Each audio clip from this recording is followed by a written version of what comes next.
YCP హయాంలో జరిగినటువంటి అవినీతి అక్రమాలు ఒక్కొక్కటిగా బయటకు వస్తున్నాయి. తాజాగా ఆడుదాం ఆంధ్ర మీద కూటమి ప్రభుత్వం వచ్చిన తర్వాత ఒక విజిలెన్స్ విచారణ ఏర్పాటు చేసింది. ఆ విజిలెన్స్ విచారణ పూర్తి చేయటంతో పాటు నాడు మంత్రిగా ఉన్నటువంటి రోజా మీద, అలాగే నాడు శాప్ ఎండీగా ఉన్నటువంటి బైరెడ్డి సిద్ధార్థ రెడ్డి మీద, వీరిద్దరి మీద కూడా క్రిమినల్ కేసులు నమోదు చేసి ఏసీబీ లేదా సిఐడి చేత పూర్తి స్థాయిలో విచారణ చేయించాలి అని చెప్పి ప్రభుత్వానికైతే సిఫారసు చేస్తూ ప్రభుత్వానికైతే తన నివేదికనైతే విజిలెన్స్ కమిటీ అయితే సమర్పించడం జరిగింది. దీంతో రేపు మాపు అంటే ప్రభుత్వం ఒక నిర్ణయం తీసుకున్న తర్వాత అయితే ఏసీబీ లేదా సిఐడి ద్వారా దీని మీద విచారణ జరగబోతున్నారు. దాదాపుగా 20 కోట్ల రూపాయలు అక్రమంగా దోచేసుకున్నట్టుగాను, ముఖ్యంగా అటు బైరెడ్డి సిద్ధార్థ రెడ్డి అనుచరులు, ఇటు రోజా అనుచరులు వారికే దోచిపెట్టినట్టుగాను విజిలెన్స్ అయితే ప్రాథమికంగా నిర్ధారణ అయితే చేసింది. దీని మీద లోతైన విచారణ చేస్తే ఇంకా ఏదైనా అవినీతి ఉంటే అది బయటపడే అవకాశం ఉంది. సో ప్రాథమికంగా అయితే 20.37 కోట్ల రూపాయలు ఆటల పేరుతో అక్రమంగా దోచుకు తిన్నారని చెప్పి ఆ కమిటీ అయితే చేసింది. రాష్ట్ర ప్రభుత్వానికి విజిలెన్స్ ఎన్ఫోర్స్మెంట్ తుది నివేదికనైతే ఇవ్వడం జరిగింది. ట్విస్ట్ ఏంటంటే దాదాపుగా 100 మందికి పైగా 124 మంది అధికారుల మీద చర్యలు తీసుకోవాలని కూడా సిఫారసు చేసింది. అంటే వీళ్ళు అంటే తందానా అన్నటువంటి అధికారులు ఎవరైతే ఉన్నారో, నిబంధనలకు విరుద్ధంగా నిధులు ఎవరైతే కేటాయించారో వారందరి మీద కూడా చర్యలు తీసుకోవాలని 124 మంది అధికారుల పేర్లను కూడా విజిలెన్స్ ఎన్ఫోర్స్మెంట్ అయితే ఇవ్వడం జరిగింది. దీనిలో ప్రధానంగా అప్పటి శాప్ ఎండీగా పనిచేసినటువంటి హర్షవర్ధన్తో పాటు హెచ్ఎం ధ్యాన్ చందు, అప్పటి ఆర్ఎండ్బి ఇప్పటి ఈఎన్సి కె వేణుగోపాల్ రెడ్డి, అలాగే అప్పటి ఎస్ఈగా ఉన్నటువంటి జయశ్రీ, శాప్ ఏవోగా ఉన్నటువంటి వ్యక్తి రామకృష్ణతో పాటు ఏడి రమణ, అలాగే సిద్ధయ్యలపై కూడా చర్యలు తీసుకోవాలన్నారు. దీంతోపాటు టెక్నికల్ కమిటీలో సభ్యులుగా ఉన్నటువంటి ఐఏఎస్ అధికారులైనటువంటి జి వాణిమోహన్, గతంలో ఎడ్యుకేషన్ కమిషనర్గా కూడా చేసింది ఆవిడ, వాణిమోహన్తో పాటు కె హర్షవర్ధన్తో పాటు ఎస్ సురేష్ కుమార్, వీళ్ళ ముగ్గురు ఐఏఎస్ అధికారుల మీద కూడా చర్యలు తీసుకోవాలని చెప్పి సిఫారసు చేయడం జరిగింది. సో రోజా కుటుంబ సన్నిహితుడికే ఈ కంపెనీ అప్పనంగా చెల్లింపులు, ప్రధానంగా ఈ దోపిడీలో ప్రధానంగా అటు బైరెడ్డి సిద్ధార్థ రెడ్డి అనుచరులకు, రోజా అనుచరులకే ఇవ్వడం జరిగింది. అప్పటి మంత్రి రోజా కుటుంబానికి అత్యంత సన్నిహితుడైన రవికుమార్, అలాగే ధూళిపాళ సీఈఓగా ఉన్న గురు ప్రొడక్షన్ కంపెనీకి ఆడుదాం ఆంధ్ర ముగింపు నిర్వహణ కాంట్రాక్ట్ అయితే ఇచ్చారు. దీనికోసం 2.70 కోట్ల రూపాయలు కట్టబెట్టారు.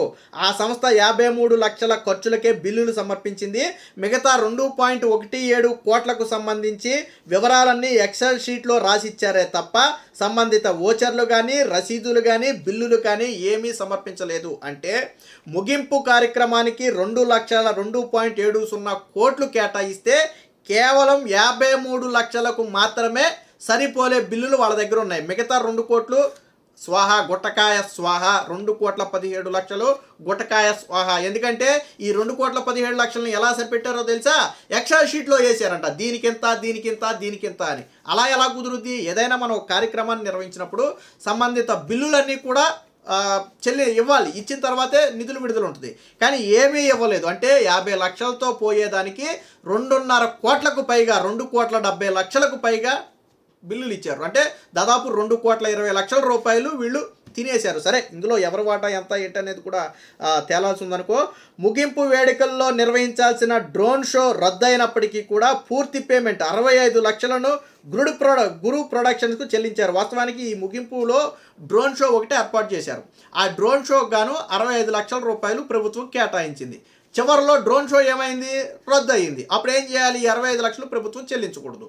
కానీ డ్రోన్ షో వేయకపోయినా ఈ 65 లక్షల రూపాయలు చెల్లించేశారంట. ఇందులో రోజా, సిద్ధార్థ రెడ్డి దీనికి గాను సహకరించారు. అప్పటి శాప్ ఎండి రామకృష్ణ, ఏవో వెంకటరమణలు ఈ బిల్లులను ప్రాసెస్ చేయడానికి సహకరించారని చెప్పారు. ఇక బైరెడ్డి అనుచరుడిదే ప్రధాన పాత్ర. ఇంకొకటి ఏంటంటే బైరెడ్డి సిద్ధార్థ రెడ్డి ప్రధాన అనుచరుడు అప్పట్లో శాప్లో అవుట్సోర్సింగ్ ఉద్యోగిగా ఉన్నటువంటి ఐటీ కన్సల్టెంట్గా పనిచేసినటువంటి కిషోర్ బాబు. సో ఈ కుంభకోణంలో ఈ కిషోర్ బాబుది కూడా కీలక పాత్ర. ఆయనకి ఎటువంటి అర్హతలు లేకపోయినప్పటికీ టెక్నికల్ కమిటీలో ఆయన్ని సభ్యులుగా నియమించారు. ఈ క్రీడా పరికరాలు సామాగ్రి కొనుగోలుకు సంబంధించినటువంటి స్పెసిఫికేషన్స్, వాటి ఖరారు, టెండర్లు ప్రక్రియ, బిల్లులు ప్రాసెసింగ్ బాధ్యత, అంటే ఆల్మోస్ట్ దీనికి సంబంధించినటువంటి కీలక బాధ్యతలు, అంటే ఏ ఏ వస్తువులు కొనాలి, ఎవరి దగ్గర కొనాలి, ఎంతకి కొనాలి, వాటి నాణ్యత ఏంటి, ఆ బిల్లులు చెల్లింపు ఎలా చెల్లించాలి, ఎంత చెల్లించాలి, ఎవరికి చెల్లించాలి, ఇలాంటి కీలక నిర్ణయాలన్నీ కూడా తీసుకునే అధికారాన్ని అసలు ఎటువంటి అర్హత లేనటువంటి ఈ కిషోర్ బాబుకి అయితే ఇచ్చారు. ఎవరయ్యా ఈ కిషోర్ బాబు అంటే బైర్రెడ్డి సిద్ధార్థ రెడ్డికి ప్రధాన అనుచరుడు. ఆయన అనుచరుడు కావటమే ఈయన క్వాలిఫికేషన్ తప్ప నిజమైన క్వాలిఫికేషన్ ఏమి కూడా ఇందులో లేవు. అలాగే టెండర్ నిబంధనలు సడలించటంలో కూడా ఈ వ్యక్తి పాత్ర ఉంది. క్రీడా పరికరాలు సామాగ్రి కొనుగోలుకు సంబంధించి భారీగా లంచాలు చెల్లించారు. ఇవన్నీ సిద్ధార్థ రెడ్డికి తెలిసే జరిగినాయి అనేది ఇప్పుడు విజిలెన్స్ తన నివేదికలో ఇచ్చినటువంటి ఇది. ఇంకో ట్విస్ట్ ఏంటంటే ఎఫ్డీలు సాధారణంగా జాతీయ క్రీడల నిర్వహణ కోసం దాఖలు చేసినటువంటి బిడ్ కోసం అప్పట్లో కూటమి ప్రభుత్వం అధికారంలో ఉన్న సమయంలో 2016లో జాతీయ క్రీడల కోసం అని చెప్పి ఒక బిడ్ దాఖలు చేశారు. దానికి సంబంధించి 1.85 కోట్ల రూపాయలు ఏం చేశారు అంటే ఎస్బీఐలో ఫిక్స్డ్ డిపాజిట్ చేశారు. అంటే ఎప్పుడైనా శాప్కి ఉపయోగపడతాయి అని చెప్పి వాటిని అప్పటికప్పుడు ఏం చేశారంటే ఆ బిడ్డు డబ్బులు ఏం చేశారంటే ఫిక్స్డ్ డిపాజిట్ చేశారంటే ఒక నిర్ణీత సమయం వరకు వాటిని బయటకు తీయకూడదు, ఆ తర్వాత వడ్డీతో తిరిగి శాప్కి వస్తాయి. అయితే ఈ ఆడుదాం ఆంధ్ర క్రీడలు నిర్వహించాలి, ఆల్రెడీ బ్యాంకులో ఎఫ్డీలో దాదాపుగా 2 కోట్ల రూపాయలు ఉన్నాయని తెలుసుకుని వీళ్ళు ఏం చేశారంటే నిబంధనలకు విరుద్ధంగా బ్యాంకు నుంచి ఆ డబ్బులు మొత్తం కూడా వెనక్కి తీసేసుకుని ఫిక్స్డ్ డిపాజిట్ని క్యాన్సిల్ చేసి వెనక్కి తీసేసుకుని ఆ మొత్తాన్ని కూడా వీళ్ళు వాడేశారు. అంటే 1 కాదు 2 కాదు, క్రీడా పరికరాలు మీరు సోషల్ మీడియాలో చూడండి, ఇప్పుడు కాదు ఒక 3 ఏళ్ళు వెనక్కి వెళ్ళి ఆడుదామాంధ్ర కార్యక్రమాలు జరిగినప్పుడు సోషల్ మీడియాను ఒకసారి చెక్ చేయండి, న్యూస్లో కూడా వచ్చాయి. వీళ్ళు ఇచ్చినటువంటి క్రికెట్ బ్యాట్లు కావచ్చు, వాలీబాల్ కావచ్చు, అత్యంత నాసి రకమైనటువంటి వస్తువులు. టెన్నిస్ బాల్తో ఆడితే బ్యాట్ ఇరిగిపోయింది, టెన్నిస్ బాల్తో ఆడితే ఇరిగిపోయే బ్యాట్లు, వాలీబాల్ ఒక మ్యాచ్ అవ్వకుండానే పగిలిపోయేటువంటి బ్యాట్లు, షటిల్ రాకెట్లు, కాకులు అత్యంత నాసిరకం. అంత దారుణంగా దోచేశారంటే మళ్ళీ పైగా ఇది రాజకీయ ప్రచారం, బ్యాట్ల మీద, బాల్స్ మీద, షటిల్ రాకెట్స్ మీద, వీటన్నిటి మీద ఏంటి వీళ్ళకి సంబంధించినటువంటి ఫోటోలు వేసుకోవడం, జగన్మోహన్ రెడ్డి ఫోటోలు వేసుకోవడం. ఇటు డబ్బుకు డబ్బు తినేశారు, ఇటు పక్క రాజకీయంగా ప్రచారం కూడా చేసుకున్నారు. సరే 5 ఏళ్ల పాటు లేని ఆతృత ఎందుకు చివరిలో వచ్చిందంటే మళ్ళీ ఇందులో నిబంధనల సడలింపు. ఏజ్ గ్రూపులు సాధారణంగా శాప్ నిబంధనల ప్రకారం ఏజ్ గ్రూపులు వేరుగా ఉంటాయి. వీళ్ళు 17 ఏళ్ళు దాటిన వాళ్ళని మాత్రమే అనుమతించి కింద వాళ్ళని అనుమతించాలి. ఎందుకని ఆల్మోస్ట్ వాళ్ళకి నెక్స్ట్ ఎలక్షన్లో ఓటు రాబోతుంది, ఎందుకంటే ఏడాది ముందు కదా ఇది పెట్టింది, నెక్స్ట్ ఎలక్షన్లో వాళ్ళకి ఓటు రాబోతుంది కాబట్టి వాళ్ళని అట్రాక్ట్ చేయడం కోసం వీళ్ళు చేసినటువంటి కుట్ర ఇది. సో ఇలా మొత్తంగా ఇప్పటి వరకు విజిలెన్స్ తేల్చిన లెక్క ప్రకారం 20 కోట్ల రూపాయలైతే దోచేశారు, అవినీతి జరిగింది.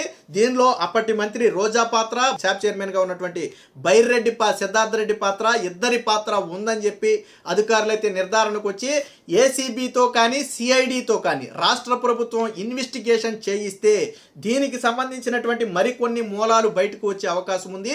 వీరిద్దరి మీద కూడా ఇమీడియట్గా క్రిమినల్ కేసును నమోదు చేయాలని చెప్పి స్వయంగా విజిలెన్స్ అండ్ ఎన్ఫోర్స్మెంటే స్వయంగా ఒక నివేదికను కూడా రాష్ట్ర ప్రభుత్వానికి ఇచ్చిన నేపథ్యంలో చంద్రబాబు గారి ఆమోదం తర్వాత దీని మీద ఒక చర్య తీసుకునే అవకాశం అయితే ఉంది. మొత్తంగా వీరితో పాటు 124 మంది అధికారులు, ఈవెన్ కీలకంగా నాడు శాప్ ఎండీగా పనిచేసినటువంటి వ్యక్తులతో పాటు ఐఏఎస్ అధికారుల మీద కూడా క్రమశిక్షణ చర్యలు తీసుకోవాలి. ఈ జరిగినటువంటి స్కామ్లో వారి పాత్ర కూడా ఉంది, వారే సహకరించారు అని చెప్పి ఒక సిఫారసును అయితే చేయడం జరిగింది. మొత్తంగా రోజా మెడకు, బైర్రెడ్డి సిద్ధార్థ రెడ్డి మెడకు ఈ 20 కోట్ల రూపాయలు స్కామ్కి సంబంధించినటువంటి ఉచ్చు అయితే బలంగా బీసుకోబోతుంది అనేది మాత్రం వాస్తవం.